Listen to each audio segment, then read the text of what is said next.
नमस्ते आप सभी को। तो वीडियो को जो है जहां से हम लोगों ने छोड़ा था वहीं से स्टार्ट करते हैं और स्टार्ट करते हैं एबीओ ग्रुपिंग से। सबसे पहले जो है हम लोग जो इसका डेफिनेशन देखते हैं। तो ABO grouping is based on the presence और absence of two surface antigens on the RBC namely A and B. देखो बच्चों, सबसे पहले ये समझो कि एंटीजेंस होता क्या है। बेसिकली आप ये कह सकते हो कि हमारे शरीर में जो है बहुत तरह के डिसीज जो है क्रिएट भी हो सकते हैं और साथ ही आप ये कह सकते हो कि बाहर से भी जो है एंटर करते हैं। और जो डिसीज बाहर से एंटर करते हैं या जो एक्स वाई जेड बाहर से एंटर करते हैं उन्हें ही एंटीजेंस कहा जाता है। तो ऐसे ही आप ये कह सकते हो कि प्रेजेंस और एब्सेंस में जो है दो तरह के एंटीजेंस बनाए गए जिनको नाम रखा गया ए एंड बी। साथ ही आप ये कह सकते हो कि इन एंटीजेंस की डिस्ट्रीब्यूशन जो है एंटीबॉडीज और जो है चार ग्रुप में की गई, जिसमें से जो है कुछ ब्लड ग्रुप्स थे, जिसमें से आप ये कह सकते हो कि जो ब्लड ग्रुप रहा वो रहा ए बी एंड ओ। तो कहने का मतलब ये है कि यहाँ पे लाइन अगर हम पढ़ें, इस लाइन को ध्यान से समझें तो देखो क्या कह रहा है। The distribution of antigens and antibodies in the four groups of blood, यानी कि कहने का मतलब ये है कि एंटीजेंस एंड एंटीबॉडीज को जो है चार मेनली ग्रुप में बांटा गया है, A B and O group. तो आगे बात करते हैं। तो द ब्लू तीसरा पॉइंट ये कह रहा है कि the blood group of a donor has to be carefully match with the blood recipient before any blood transfusion to avoid several problems of the clumping which lead to the destruction of RBC। कहने का मतलब ये है कि जब भी कोई receiver, आप ये कह सकते हो कि ब्लड को रिसीव करता है या कोई डोनर जब ब्लड डोनेट करता है तो दोनों की ही ब्लड ग्रुप को जो है चेक किया जाता है। ऐसे में क्या होता है कि अगर ब्लड ग्रुप बिना चेक किए ही ट्रांसफ्यूजन प्रोसेस कराया जाता है तो ऐसे में बहुत तरह के प्रॉब्लम्स हो सकते हैं, या फिर आप ये कह सकते हो कि जिस व्यक्ति ने ब्लड को रिसीव किया उस व्यक्ति की जो है ऑन द स्पॉट डेथ भी हो सकती है। क्योंकि ऐसा इसलिए होता है क्योंकि आप ये कह सकते हो कि दो तरह के ब्लड जो है, ठीक है, आपस में मैच कभी कभार जो है नहीं खाते। ठीक है, आगे बात करते हैं फोर्थ पॉइंट के बारे में। A person with A B group can accept blood from person with the A B as well as the other group of blood. Such person are called universal recipient. कहने का मतलब ये है कि जिस पर्सन का ग्रुप यानी कि ब्लड ग्रुप ए बी होता है, वो बेसिकली आप ये कह सकते हो कि अब जिस बंदे का जो है, ठीक है, ब्लड ग्रुप ए बी होता है वो दूसरे किसी से भी जो है ब्लड ब्लड जो है आप ये कह सकते हो कि रिसीव कर सकता है। और ऐसे व्यक्ति को, ऐसे पर्सन को जो है यूनिवर्सल रिसीवर भी कहा जाता है। और जिन अगर हम फिफ्थ पॉइंट की बात करें तो जिन पर्सन्स का यानी कि जिन व्यक्ति का जो है ब्लड ग्रुप ओ पॉजिटिव होता है या ओ होता है, उन्हें जो है यूनिवर्सल डोनर कहा जाता है। अगर हम टेबल 18.1 की बात करें तो blood groups and donor capability जो है आपको चेक करने को मिल जाएगा।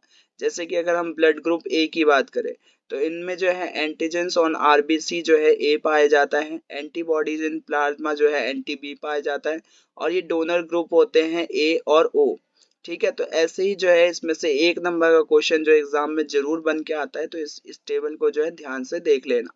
फिर हम लोग बात करते हैं आर एच ग्रुपिंग की।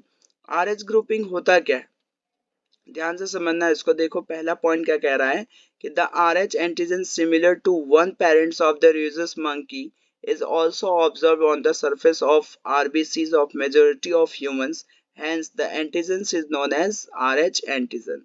कहने का मतलब ये है कि अकॉर्डिंग टू डार्विन हम सभी आप ये कह सकते हो कि कभी ना कभी जो है एप्स यानी कि हमारे एंसेस्टर जो है वो एप्स ही रह चुके हैं। तो उन्हीं में से जो आप ये कह सकते हो कि कुछ ऐसी प्रजाति के जो मंकीज थे जिनमें कुछ अलग यानी कि डिफरेंट टाइप के जो है ब्लड ग्रुप थे, जिनका नाम दिया गया आर एच ग्रुपिंग। तो इन्हीं के आप ये कह सकते हो कि जो है अगर देखा जाए तो इन्हीं के जो है आप ये कह सकते हो कि आज के टाइम पे जो है स्पीसीज में कुछ ऐसे मेजोरिटी ऑफ ह्यूमंस भी है जिनमें आर एच जो है ब्लड ग्रुप पाया जाता है। तो सेकेंड पॉइंट की बात करते हैं। The individual having R H antigen are called R H positive, यानी कि जिस व्यक्ति के पास जो है आर एच ब्लड ग्रुप होता है उसे आर एच पॉजिटिव कहा जाता है। और जिस व्यक्ति के पास आप ये कह सकते हो कि आर एच फैक्टर नहीं होता है यानी कि आर एच ग्रुप नहीं होता, तो आर एच नेगेटिव कहा जाता है इसको।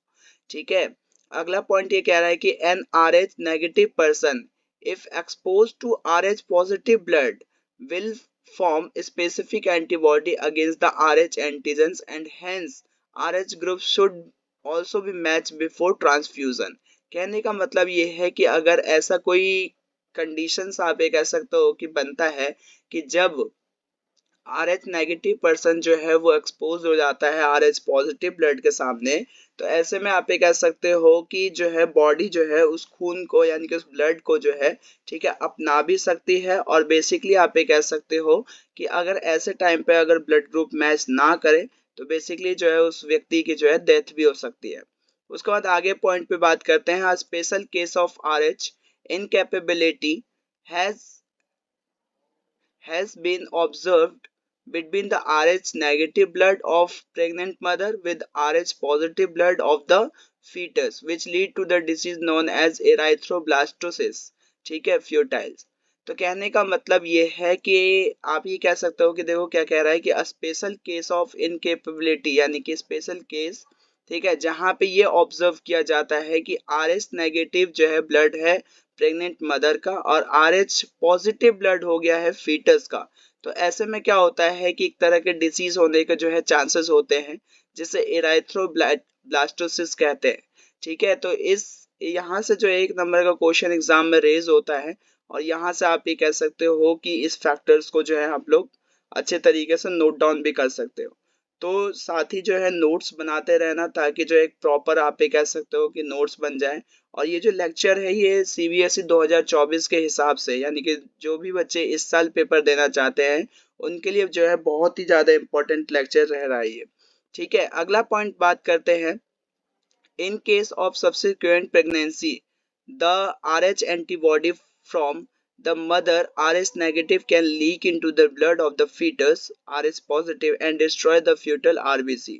कहने का मतलब ये है कि मान लीजिए कि कुछ ऐसी भी प्रेगनेंसीज के केसेस होते हैं जहाँ पे आर एच एंटीबॉडी जो है मदर का आर एच नेगेटिव है, और ऐसे में क्या होता है कि जो ब्लड है जो लीक होना स्टार्ट हो जाता है फीटस की तरफ जो जिसका blood group are H positive है, तो ऐसे में क्या होता है कि फीटल जो है वो डिस्ट्रॉय भी हो सकता है पूरी तरीके से, जो आप ये कह सकते हो कि कुछ बीमारियों को भी लेके आएगा जैसे कि anaemia, jaundice, baby leading to condition known as erythroblastosis.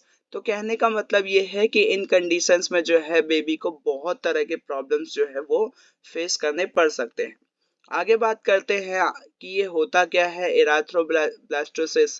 तो कहने का मतलब ये है कि इराथ्रोब्लास्टोसिस fetus can be avoided by the administrating antigens RH antibody to the mother immediately after the delivery of first child। कहने का मतलब ये है कि ये जो इराथ्रोब्लास्टोसिस होता है ये बेसिकली आप ये कह सकते हो कि इस डिसीज को जो है अवॉइड किया जाता है, ठीक है, मदर की जो है फर्स्ट चाइल्ड की डिलीवरी के बाद। उसके बाद हम लोग बात करते हैं कोगुलेशन ऑफ ब्लड। सबसे पहले ये समझिए कि कोगुलेशन होता क्या है। कोगुलेशन और क्लोटिंग दोनों अलग अलग नाम है लेकिन फंक्शंस दोनों के एक ही है। बेसिकली जब आप ये कह सकते हो कि हमारी बॉडी में जो है कहीं पे भी चोट लग जाता है और वहां से क्या होता है कि ब्लीडिंग स्टार्ट हो जाती है, तो ब्लीडिंग स्टार्ट होने पर हमारे जो आप ये कह सकते हो कि ब्लड के अंदर कुछ ऐसे भी एलिमेंट्स होते हैं जो इस ब्लड को जो है रोकने का काम करते हैं। बेसिकली आप ये कह सकते हो कि इनमें सबसे बड़ा रोल होता है प्लेटलेट्स का और कैल्शियम प्लस प्लस का।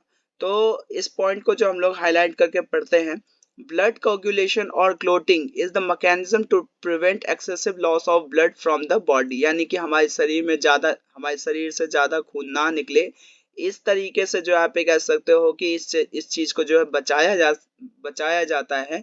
इस मैकेनिज्म को जो है कोगुलेशन ऑफ ब्लड के नाम से जाना जाता है।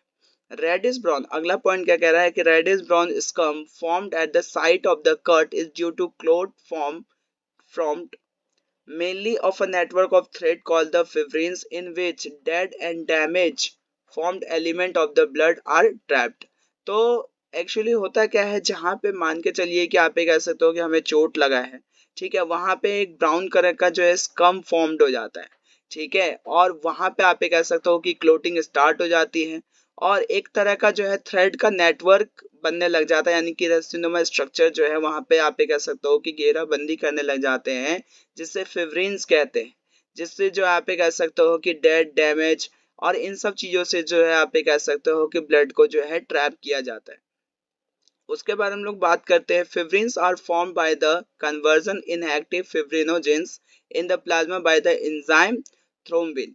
यानी कि आप ये कह सकते हो कि एक ऐसा एंजाइम होता है थ्रोम्बिन जिसके द्वारा क्या होता है कि जो हमारे प्लाज्मा में फिब्रिनोजेंस होता है उसी का कन्वर्जन करके जो है फिब्रिन्स बनाया जाता है। ठीक है, उसके बाद आप ये कह सकते हो कि आगे बात करते हैं thrombins are formed from another inactive substance present in the plasma called आप ये कह सकते हो कि prothrombin by an enzyme complex known as thrombokinase। तो अब ये जो आप ये कह सकते हो कि थ्रोम्बिन एंजाइम है ये किस तरीके से फॉर्म होता है, ये आप ये कह सकते हो कि हमारे प्लाज्मा में जो है एक तरह की प्रोथ्रोम्बिन जो है एंजाइम प्रेजेंट होती है। ठीक है, और इसको जो है बनाने में एक कॉम्प्लेक्स आप ये कह सकते हो कि एंजाइम का रोल होता है जिसे कहते हैं थ्रोम्बोकाइनेज। तो यहाँ से बच्चों एक नंबर का क्वेश्चन जो है वो सबसे ज्यादा इंपॉर्टेंट जो है रेज होता है मेनली। ठीक है, और यहाँ से जो है ये इस पॉइंट को आप लोग भी जो है हाईलाइट करके रखना इस पूरे पॉइंट को, ताकि आप लोग को जो है आने वाले एग्जाम में किसी भी तरह का दिक्कत ना हो। होपफुली आप लोगों को जो है लेक्चर पूरी तरीके से समझ में आ रहा होगा। ठीक है, उसके बाद देखो क्या कह रहा है अगला point, calcium ion play a very important role in clotting. यानी कि आप भी कह सकते हो कि कैल्शियम प्लस प्लस जो आयंस होते हैं वो बहुत ही ज्यादा इंपॉर्टेंट रोल प्ले करते हैं क्लोटिंग में। उसके बाद हम लोग बात करते हैं लिम्फ के बारे में। अगर हम लिम्फ के बारे में बात करें तो इस साइड पे आओ। लिम्फ क्या होता है, when the blood passes through the capillaries in tissue. यानी कि आप ये कह सकते हो कि डेफिनेशन की अगर हम बात करें तो कुछ इस तरीके से इसका डेफिनेशन है, when the blood passes through capillaries in tissue, some water along with may small water soluble substance move out into the space between the cells of tissue, leaving the larger protein and most of the formed element in the blood vessels. The fluid released out is called the tissue fluid। अब कहने का मतलब ये है कि जब हमारे आप ये कह सकते हो कि ब्लड जो है पास होता है कैपिलरीज से, ठीक है, टिश्यू के अंदर, तो ऐसे में क्या होता है कि कुछ ऐसे भी आप ये कह सकते हो कि लिक्विड होते हैं जो बेसिकली आप ये कह सकते हो कि टिश्यू की जो है ऐसे जगहों पे जो है रुक जाते हैं या फंस जाते हैं और वहां से निकल नहीं पाते। अब ऐसे लिक्विड को जो है टिश्यू फ्लूइड का नाम दिया जाता है। ठीक है, उसके बाद अगला पॉइंट क्या कह रहा है कि exchange of nutrients and gases etcetera between the blood and the cell always occur through tissue fluid. अब कहने का मतलब ये है कि ब्लड और सेल्स के बीच में जो न्यूट्रिशंस गैसेस इन सब का जो एक्सचेंज होता है वो अक्सर आप ये कह सकते हो कि टिश्यू फ्लूइड के ही आप ये कह सकते हो कि द्वारा यानी कि जो है कारण से होता है। अगला पॉइंट ये कह रहा है कि an elaborate network of vessels called lymphatic system called this fluid and drains it back to the major veins.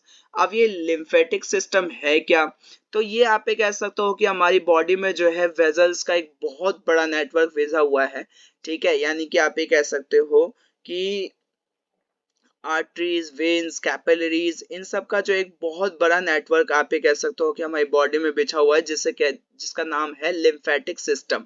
ठीक है, ये आप ये कह सकते हो कि फ्लूइड को जो है यानी कि बॉडी में जितनी भी फ्लूइड है उन सभी को जो है एक पाइप से एक जगह से दूसरी जगह भेजता है, जिससे आप ये कह सकते हो कि वेना कावा और आर्टरीज, वेन्स इन सब का जो है आप ये कह सकते हो कि नाम दिया जाता है। द फ्लूइड, अगला पॉइंट ये कह रहा है कि the fluid present in the lymphatic system is called lymph which is colourless fluid. ठीक है, तो आप ये कह सकते हो कि लिम्फेटिक सिस्टम के अंदर जो फ्लूइड प्रेजेंट होता है इसे लिम्फ कहते हैं। बेसिकली बच्चों इसका जो है या तो येलोइश कलर में मिलेगा आपको ये, या फिर आप ये कह सकते हो कि ये जो है कलरलेस होता है। लेकिन 99.9% केसेस यही होते हैं कि ये जो है पूरी तरीके से कलरलेस होते हैं। ठीक है, उसके बाद अगला पॉइंट ये कह रहा है कि fat are absorb through lymph in the lacteals present in the intestinal villi. अब ये जो फैट्स की अगर हम बात करें तो फैट्स जो है वो अब्सॉर्ब हो जाते हैं लिम्फ, आप ये कह सकते हो कि लिम्फ के थ्रू जो है, ठीक है, अब्सॉर्ब हो जाते हैं कहाँ पे, जो इंटेस्टाइनल विलाई होता है। अगर आप क्लास 10th की जो है कुछ बातों को याद रखोगे तो वहां पे हम लोगों ने जो है विलाई के बारे में पढ़ा था। विलाई क्या होती है, फिंगर लाइक प्रोजेक्शन होती है। ठीक है, जो कि आप ये कह सकते हो कि किसी भी चीज को जो है किसी भी पार्टिकल को जो है मूवमेंट कराने में मदद करती है। ठीक, आगे बात करते हैं और अब हम लोग बात करते हैं सर्कुलेटरी पाथवे के बारे में। अब ये सर्कुलेटरी पाथवे है क्या? बेसिकली आप ये कह सकते हो कि दो तरह के सर्कुलेटरी पाथवे को जो है हम लोग डिस्कस करेंगे। पहला है ओपन सर्कुलेटरी सिस्टम और दूसरा है क्लोज सर्कुलेटरी सिस्टम। अगर हम ओपन सर्कुलेटरी सिस्टम की बात करें, ठीक है, अगर हम ओपन सिस्टम, एक सेकेंड, अगर हम ओपन सर्कुलेटरी सिस्टम की बात करें तो it is one of which blood pump by the heart passes through the large vessels into the open sac और body cavity called sinuses, example arthropods और molluscs. कहने का मतलब ये है कि अगर आप ओपन सिस्टम की बात करोगे तो ये जो है डायरेक्ट आप ये कह सकते हो कि हार्ट से होता है, और हार्ट से जो है डायरेक्ट आप ये कह सकते हो कि ब्लड वेजल्स के अंदर जो है ब्लड जो है आप ये कह सकते हो कि फ्लो करता है। ठीक है, जिस जिस जगह को जो है यानी कि जिस कैविटी को जो है सिन्योसिस कहते हैं। तो यहाँ से बच्चों एक नंबर का क्वेश्चन जो है वो इम्पोर्टेंटली उठता है। उसके बाद हम लोग बात करते हैं क्लोज सर्कुलेटरी सिस्टम की। System in which blood pump by the heart is always circulated through the close network of blood vessels. ठीक है, कहने का मतलब ये है कि इसमें क्या होता है कि ओपनली जो है किसी भी तरह का जो है फंक्शन नहीं होता।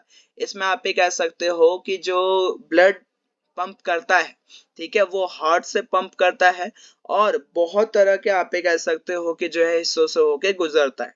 लाइक अगर हम एग्जांपल की बात करें तो fishes have two chamber heart with the atrium and ventricles.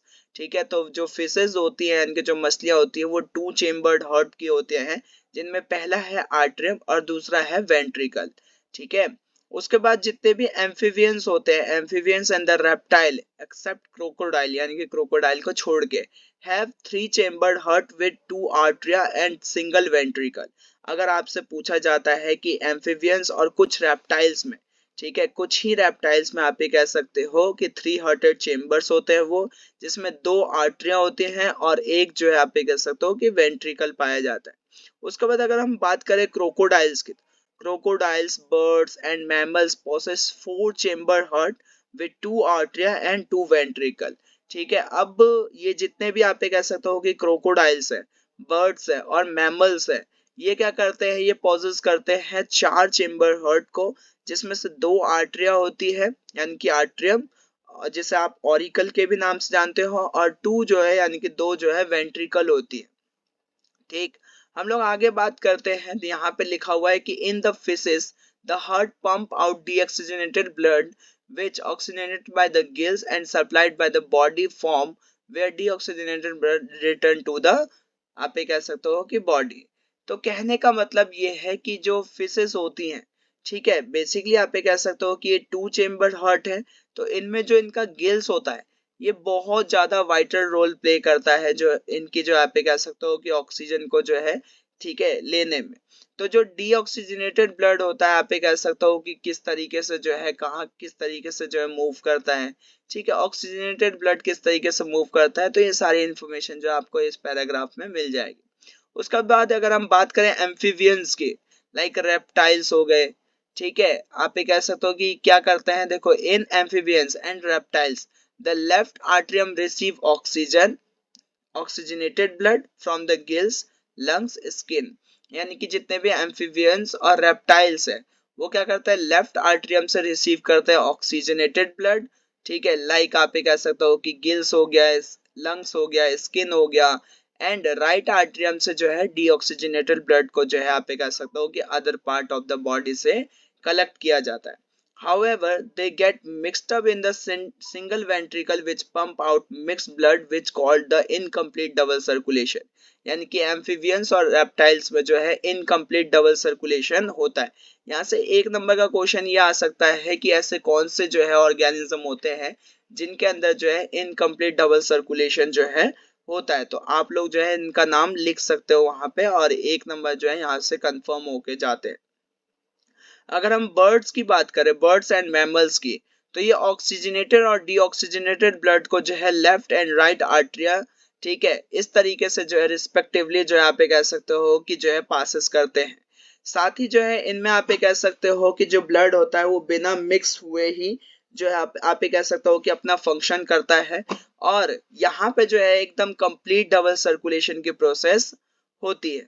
तो अगर आपसे जो है कंप्लीट डबल सर्कुलेशन की प्रोसेस पूछे तो आप जो है बर्ड्स, मैमल्स, इन सब का जो है आप ये कह सकते हो कि एग्जाम्पल दे सकते हो।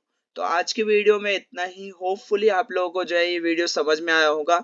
अगले लेक्चर में हम लोग जो है ह्यूमन सर्कुलेटरी सिस्टम से स्टार्ट करेंगे। ठीक है, तो पढ़ते रहिए, नोट्स बनाते रहिए। All the very very best आप सभी को।